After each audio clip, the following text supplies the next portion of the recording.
for the nice introduction, and thanks for the organizing committee and Roche for this invitation today. So I will pick it up from where Dr. Saleem has left it.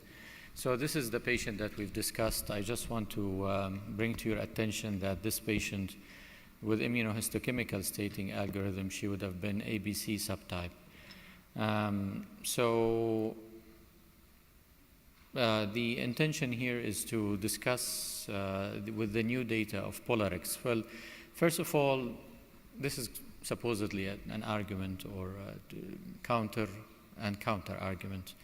So let's ask the question to start with, is there an unmet need in first-line therapy for diffuse large B-cell lymphoma? And the simple answer is yes, because if you take all patients with diffuse large B-cell lymphoma, there's around 30 to 40% of those patients are not cured with first-line therapy. So with the current therapy, there is an unmet need, and this unmet need is not small, it's substantial. So, and that being said, also patients who are relapsed, the salvage therapy that are currently available are pretty either intensive or very costly in the form of autologous bone marrow transplantation or CAR T-cell therapy or indefinite bispecifics that are currently available.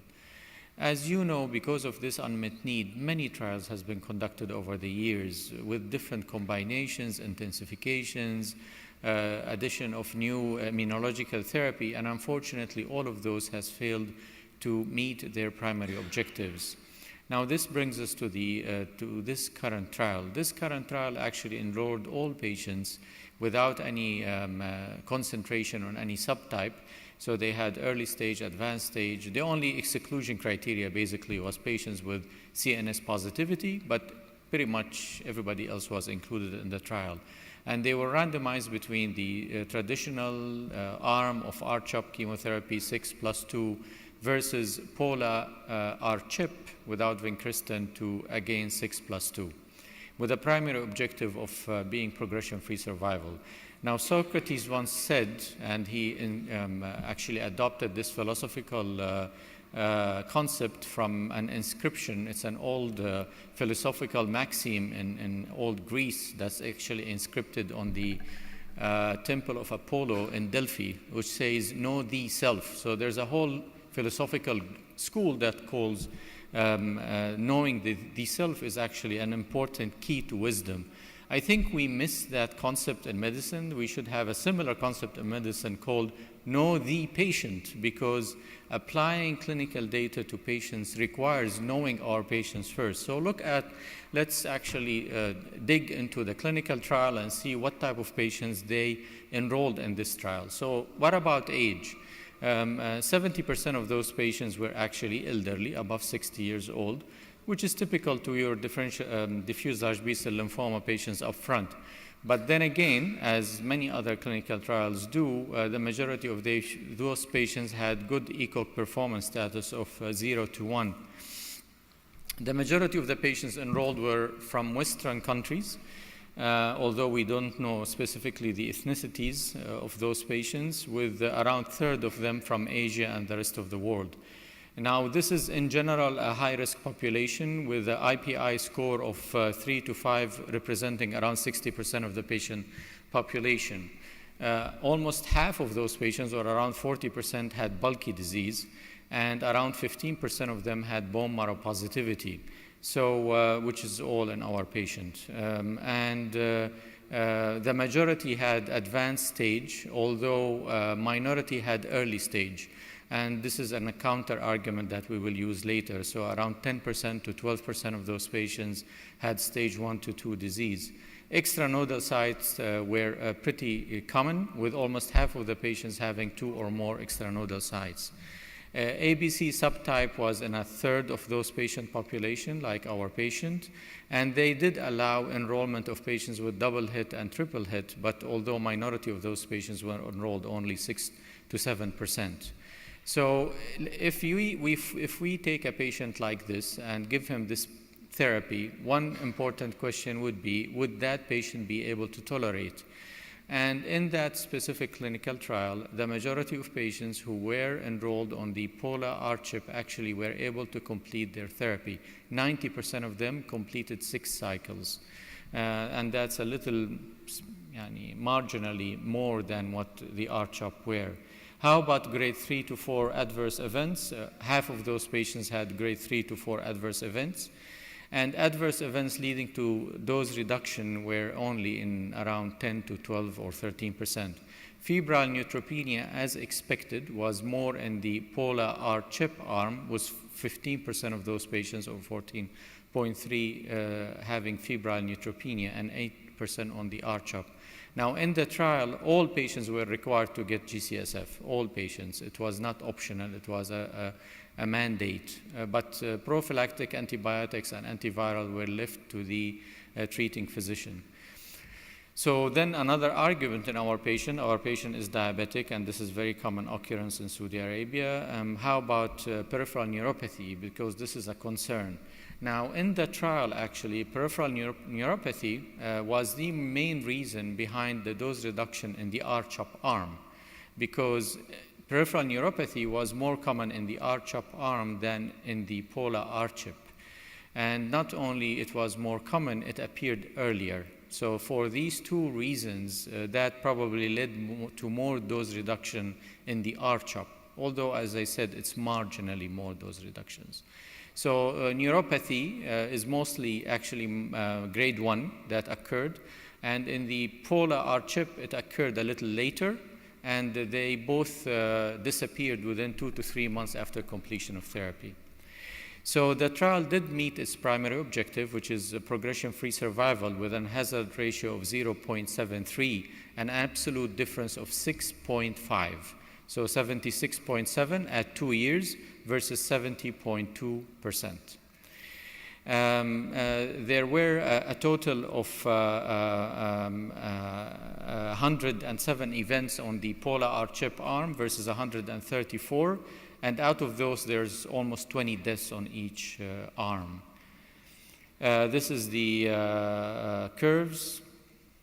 If you look at the subgroup analysis, if you look at it this way, it becomes a little cumbersome, but let's actually concentrate or zoom in into the issues that relate to our patient. How about the elderly? So the question is, okay, this trial is positive, but does it apply to older population? And yes, it does. If you look at the patients who are above 60, they are actually the ones who even benefited the most, because the difference was even larger, 77.9 versus 69.5. Now, you would say that 60 in the West is not like ours. How about 70 and above? And in the last Lugano, there was an abstract that looked at the patients who are even 70 and above in this trial. And even that patient population, the progression-free survival was positive. It's 77.1 versus 67 with a positive hazard ratio. So you would tell me, okay, elderly benefits, but maybe not the high-risk population. But then again, it is the high-risk population who benefited the most. IPI of 2 and more gained the most of the benefit, 75 versus 65. And then the last part is, how about the ABC subtype, which we know carries a worse prognosis? And yes, this even benefited the most of all the subgroup analysis. Now, that being said, just keep in mind that the trial actually was not statistically designed to answer any of those questions. This is only ad hoc analysis if you want. Now, then finally, somebody can argue, okay, maybe this only applies to the West. How about in Asia and rest of the world? There was a trend of being hazard ratio almost statistically significant, and the benefit looks similar to the world population as well as the West population. So no major difference. Somebody can argue this is only 2 years. Maybe over time that benefit will disappear. Well, in the last Lugano, they presented the patient population who were in CR at end of 2 years, and they looked at them, what happens at 3.5 years. So that patient population, it looks like those responses are sustainable. So the patients who are in CR at 2 years, 90% are still in CR at 3.5 years.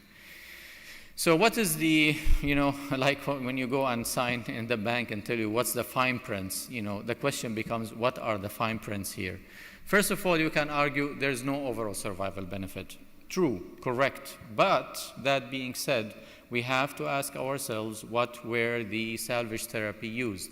Around 39 patients required some sort of salvage therapy. And that salvage therapy was radiation plus something else.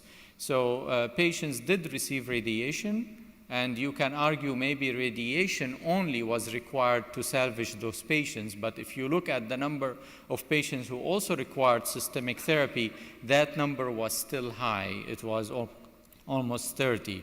So the number of patients who were only salvaged with radiation was less than 10. The majority still required systemic therapy. Either it's transplant, minority were CAR T cell, and the others some sort of systemic therapy. And then another explanation for the lack of overall survival benefit, in my opinion, would be the inclusion of early stage.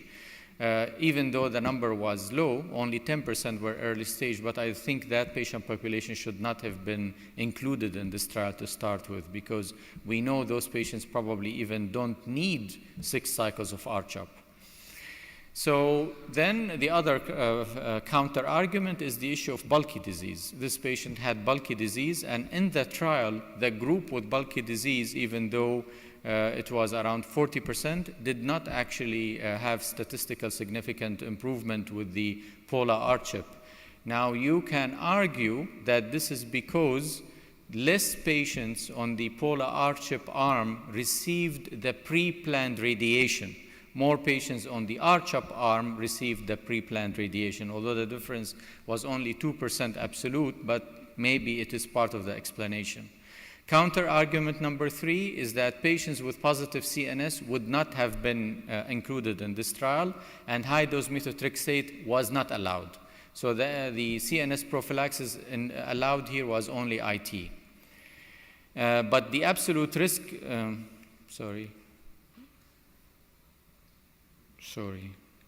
the absolute risk of CNS relapse was very low in both arms, only 3%. But I think the most significant is this therapy is not an answer for double hit or triple hit, because that patient population showed no benefit whatsoever in this addition, although patients with double expressors did show benefit, and patients treated with R-CHOP with double expressor were not gaining any benefit, as well as patients with BCL2 positivity. The last point I'm going to raise here is the issue of economy. If you calculate the number needed to treat, you have to treat 17 patients with polar R-CHOP to gain benefit from progression, death, or subsequent therapy. Now, is 17 patients worth it? Well, there was an analysis of quality of life adjusted year and a pharmacoeconomic study that was actually published and presented in Pan-Asia Lymphoma Conference. And if you look at the absolute difference in price of polar R-CHOP versus R-CHOP is around $40,000. The absolute difference in subsequent therapy was around $42,000. If you calculate the complications, because there's more neutropenic fever with polar R-CHOP, it increases a little bit. That ends up with a cost per quality of life adjusted to year. It's around $80,000 for polar R-CHOP more than R-CHOP. And that's less than $150,000 that is actually as a target in the US to say something is economically viable as therapy. Now this number may obviously change from one country to the other, but at least in the United States, it was deemed that this therapy is economically viable, and especially in patients who are at high risk, who may need subsequent therapy. And I would stop here. Thank you very much.